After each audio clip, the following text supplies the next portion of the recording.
திருத்தணி அருகே கஞ்சா போதையில் கத்தியை காட்டி மிரட்டிய 3 இளைஞர்களை அதிரடியாக காவல்துறையினர் கைது செய்தனர்.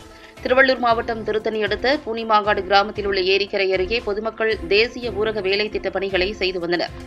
அப்போது ஆந்திராவில் இருந்து பூனிமாங்காடு கிராமத்தை நோக்கி கஞ்சா போதையில் 3 இளைஞர்கள் மோட்டார் சைக்கிளில் அதிவேகமாக வந்துள்ளனர். இதனை பார்த்த அப்பகுதி பெண்கள் மோட்டார் சைக்கிளை நிறுத்தி வாலிபர்களிடம் ஏன் இவ்வளவு வேகமாக வருகிறீர்கள் என்று கேட்டனர். இதனால் ஆத்திரமடைந்த இளைஞர்கள் 3 பேரும் அவர்களை ஆபாசமாக பேசி தாங்கள் மறைத்து வைத்திருந்த பட்டாக்கத்தியை எடுத்து பெண்களை தாக்க முயன்றுள்ளனர்.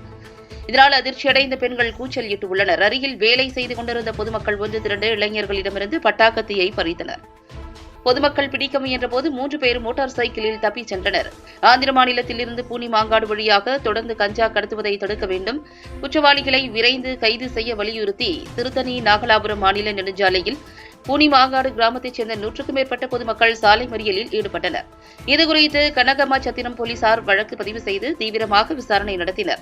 விசாரணையில் பெண்களை கத்தியை காட்டி மிரட்டியது திருத்தணி அண்ணாநகர் பகுதியைச் சேர்ந்த சாய் சுபாஷ், புண்டரீகாபுரம் கிராமத்தைச் சேர்ந்த கோகுல், ஜோதிநகர் பகுதியைச் சேர்ந்த சுதன் ஆகிய 3 பேரை போலீசார் கைது செய்தனர். மேலும் இவ்வழக்கில் தொடர்புடைய மற்றொரு இளைஞரை போலீசார் தீவிரமாக தேடி வருகின்றனர்.